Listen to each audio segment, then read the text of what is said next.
የምን ሆነሽ? ሴት ልጅ ላይ እጁን የሚያነሳባት እንደነበረኝ ማለት ነው። ምን ዋሻው? እንዲ አባዬ ምን ማድረግ ነበረብኝ? እኔ እኮ ሳውቅ እንደዚህ አይነት ሰው አልነበርክ። አንዬ በክብሬ ላይ እኮ ነው የተረማመደችበት። እና ቢሆንስ ነፍሰ ጡር ሴት ላይ እጅህን ታነሳለህ? ቆይ እስቲ አንቺ ደግሞ ተረጋጊ። በፍጹም አባዬ፣ በፍጹም ይሄንን ካንተ አልጠብቅም ነበር። ወይኔ ኖላዊ፣ ደህና አድርጋ አጥጥተሻለሽ በይኛ። እሷ ለእኔ መናገሯ ነው ስህተት ወይስ ደግሞ አንተ እጅህን እሷ ላይ ማንሳቱ ነው ስህተት? ልጅቷ ዛሬ ምን ሆናለች ታዲያ? ምን ማድረግ ነው የነበረብኝ? እኔ እኮ የነገርኩህ አባዬ ከጭንቀቴ እንድትገላግለኝ እንጂ ሄደህ የሰው እንድትመታ አይደለም። እና እምነቴን ቅርጥፍ አድርጋ በልታ ዝም ማለት ነበረብኝ? አዎ ዝም ማለት ነበረብህ። ለምን? የኔ አባት አይደለም ሴት ላይ ወንድ ላይ እንኳን እጁን ስለማያነሳ ነው። በቃ እንግዲያውስ አባትሽን አታውቂውም ነበር ማለት ነው? አዎ አላውቅም ነበር ማለት ነው። አሁን የገባኝ እሱ ነው።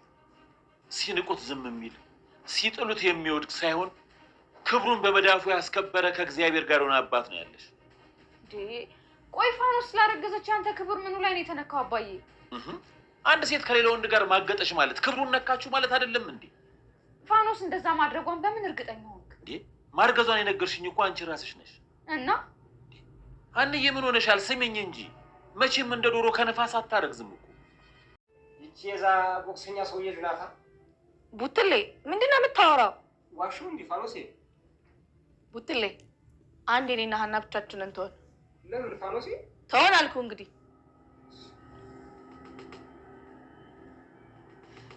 ይኸውልሽ ደግሞ ያ ጥጋበኛ አባትሽን ፈርቻ አይደለም አክብሬ ነው በይ። ቡትሌ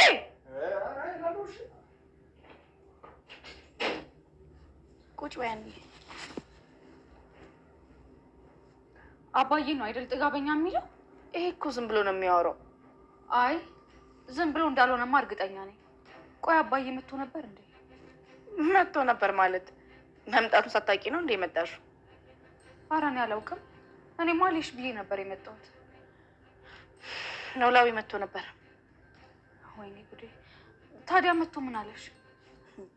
ምን ይለኛል ሀኒዬ? ተቆጣሽ አይደል ፋኖሴ?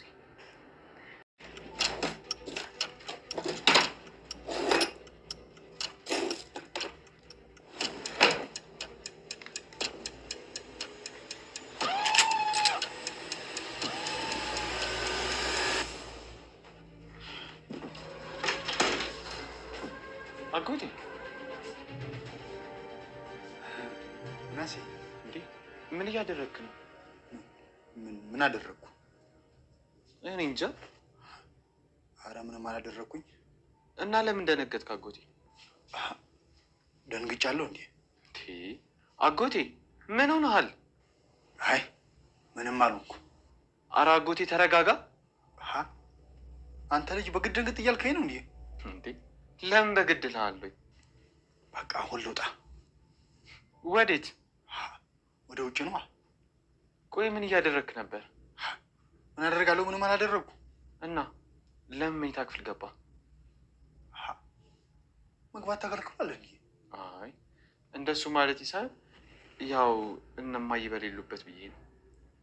ምናሴ አባባ ኖላዊ በጣም ተናደው ወደ ፋኖስ ሄደዋል። ሀኒቾ እንግዲህ ፋኖስ እንዳረገዘች እውነቱን ስለነገረቻቸው ይሄ ደግሞ እንዴት ሊሆን ይችላል ብለው በማሰብ ወደ እሷ ሄደው በጣም ነው የጮሁባት ማለት ነው። እንዴት እኔ እንደዚህ ታዋርጅኛለሽ? እንዴት ብሎ እውነቱን እንዳወቀና ሁሉም ነገር በጣም እንዳናደደችው ነግሯታል። በዛውም አጋጣሚ ቡጥሌ ቤት ውስጥ ስለነበረ ለማገላገል ቢሞክርም አልቻለም ማለት ነው።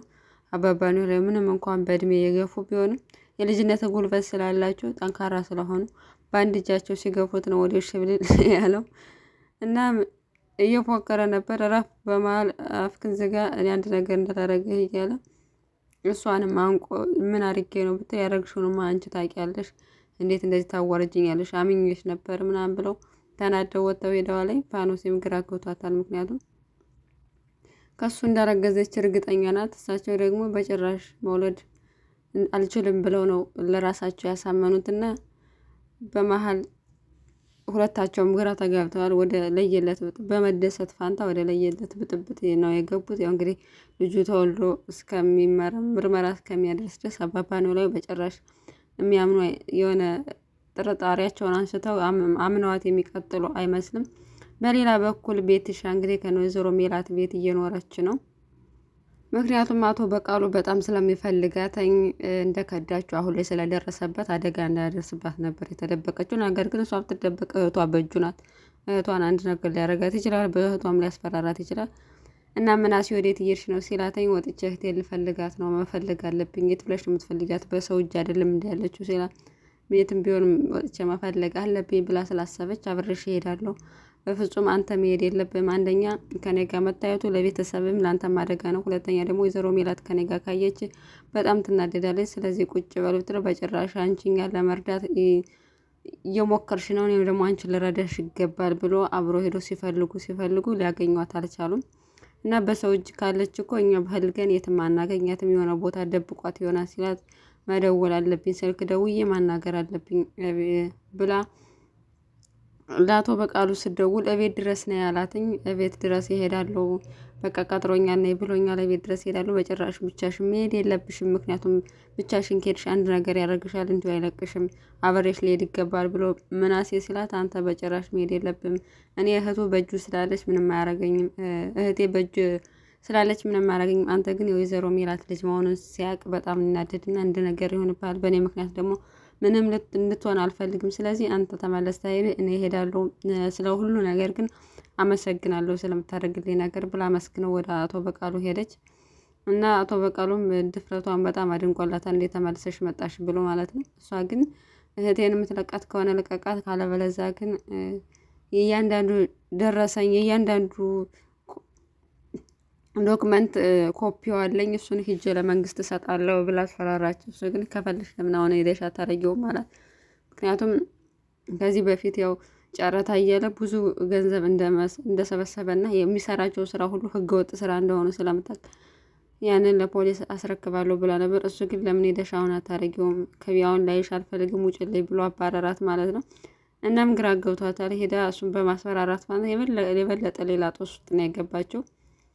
እናም ወይዘሮ ሜላትንም እባክሽ አሁን ሂጄ አቶ በቃሉን አናግሬው ነበር እና መረጃውን ሁሉ ለፖሊስ እንደምሰጠው ተናግሬ ላስፈራራ ነበር የሞከርኩት። እሱ ግን የበለጠ አናድጄዋለሁ እና አሁን ላይ እርዳታሽ ያስፈልገኛል፣ እገዛሽን እፈልጋለሁ ስትላት ወይዘሮ ሜላትም በጭራሽ በጣም አዝናለሁ፣ እኔ አሁን ልረዳሽ አልችልም፣ ምክንያቱም የሀና ሰርግ ስለሆነ እሷ ላይ ነው ትኩረት ማድረግ ያለብኝ። ልጄ ሳትዳር ከዚህ በኋላ ከማንም ጋር ጸብ ውስጥ መግባት አልችልም አለቻተኝ። እየከዳሽ ነው፣ እኔ እኮ ትረጂኛለሽ ብዬ ነበር ያሰብኩት ስትላት እኔም እንደምረዳሽ ቃል አልገባሁልሽም፣ ነገር ግን ልጄን ከዳርኩ በኋላ አስብበታለሁ ብላ በዚህ መልኩ እንግዲህ ላሽ ብላታለች ወይዘሮ ሜላት። አንተነህም ወይዘሮ ሜላት በተደጋጋሚ እየደወለችለት እንደሆነ ሲያስተውል ወደ አለቃው ሄደ እና ሜላት በተደጋጋሚ እየደወለችልኝ ነው ምን ላርግ ሲለው ያው እርግጥ ነው አንተን እሷ መጠቀሚያ ልታረግ ነው፣ አንተን እናገኘህ የምትለው አንድ ነገር ፈልገ ነው፣ ስለ እኔ ልጠይቅ ነው የሚሆነው። ስለዚህ አንተ ደግሞ እሷን ለመሸወድ ስለ ድርጅቱ የምታውቀውን እውነታ ነገራት። ነገር ግን ድርጅቱን የሚጎዳ መሆን የለበትም እና እንድታምንህ ስለ ድርጅቱ አንዳንድ ነገር እውነታውን ንገራትና ከዛ ካመናቸው በኋላ ሌላ ነገር እናደርጋለን ብሎ በዚህ ተስማሙ ማለት ነው። እና ወይዘሮ ሜላትንም አገኛት። ወይዘሮ ሜላትም ስልክ ደውላ ስዝትበት ነበረ። እናም ሽጉጧን አውጥታ ልትሄድ ስትል ድማሙ ያያታለኝ። ድማሙ ምንድነው ያልሽው ብሎ ሲጠይቃተኝ ምንም አይደለም ራሴ ልጠብቅበት ነው፣ ስለዚህ የሆነ ሰው የቀጠርኩት ሰው አለ መሄድ አለብኝ ስትለው የቀጠርሽውን ሰው ካልነገርሽ ብሎ በግድ ሲያስገድዳት ነገረችው ማለት ነው። አንቺ ሴት ነሽ ደግሞ ብቻሽ ልተውሻች አይገባም፣ አብሬሽ መሄድ አለብኝ፣ ያው ወንድሜስ ነገር አለሙ ትቶታል፣ እኔ ግን ልጠብቅሽ ይገባል፣ አብሬሽ ልሄዳለሁ ብሎ አብሮ ሄደ ድማሙ ማለት ነው። እናም በቅርብ ርቀቱ ነው እያየው ነበረ። ትመጣለህ ብዬ ግን አልገመትኩም ነበር፣ በጣም ደፋር ነህ አለችው። ጀግንነቴን እኮ ከድሮም ታውቂዋለሽ ብሎ እየፎከረባት ነበር። እናም ከዳኸኝ፣ አሳልፈ ለአቶ በቃሉ ሰጠኸኝ ምናምን ብላ በጣም እየወቀሰችው ነበር። እሱ ግን እንደውም ከዚህ የበለጠ እንደሚሰጣት ያለው ሙሉ መረጃ ቢሰጣት እሱ የሚያውቀውን ስለ ድርጅቷ የሚያውቀው ሙሉ መረጃ አሳልፎ ቢሰጠው ኑሮ የእሷ ድርጅት ከጨዋታ ውጭ እንደሚሆንና አቶ በቃሉ እንደሚያሸንፋት ነገራት። እና ለምንድን ነው አሁን ውለታ እንደዋልክልኝ እየነገርከኝ ነው ወይ? ለምንድን ነው ያለው ሁሉንም ያልሰጠው ስትለው ለአንቺ ለውለታ ብዬ ሳይሆን የደህንነት ጉዳይ ሆኖብኝ ነው የራሴ ሙሉውን አሳልፌ ከሰጠሁት ከጨዋታ ውጭ አድርጎ የራሱን ስራ ይሰራልኝ። ስለዛ ነው ቀስ እያልኩ ነው የመረጃ የምሰጠው ምናምን ብሎ ደንፍቶባት ሄደ። ያው ካፌ ነው የቀጠርኩሽ። ካፌ የቀጠርኩት ምክንያት ደግሞ ሽጉጥ በቦርሳሽ እንዳለ በጣም እርግጠኛ ነኝ።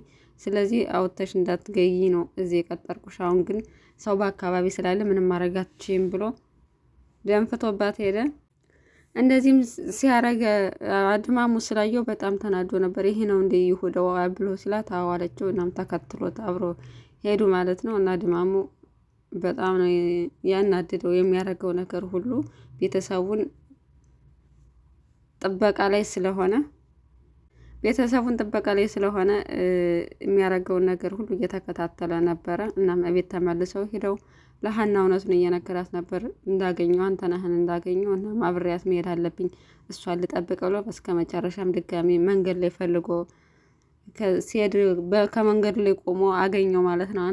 አንተነህም በቃ የሆነ የኔ ቢጤ ነበር የመሰለው። እግዚአብሔር ይስጥልኝ ሲለው ማለመነህ ብሎ ሽጉጥ አነሳበት እና እኔ እናንተን እኮ የሚያጣላና የሚያጋጭ ነገር የለም፣ እኔ የትም አላቅም ነው መጀመሪያ የትም አይቼ አላቅም ምናምን ሲለው ወይዘሮ ሜላትን ታውቃታለህ ብሎ ሲለው ትዝ አለው። እናም ሽጉጥ ሲያነሳበት ይቅርታ ከዚህ በኋላ ምንም ነገር አላረግም እያለ ነበር። እሱ ግን ወንድ ልጅ ይሰራል እንጂ አያወራም ብሎ ሽጉጥን አንስቶ እንግዲህ ደቅኖ ግንባሩን ብሎ ገላግሎት በጣም ነው ድፍረቱ። ግን በዚህ በጣም ነው የማደንቀው ማለት ወይዘሮ ሜላት ረጅም ጊዜ ስትሞክር ነበር። አሁን ግን ድማሙ ገላገለው እስከ መጨረሻው። አንተነህ እንግዲህ መጨረሻው በዚህ ተቋጭቷል።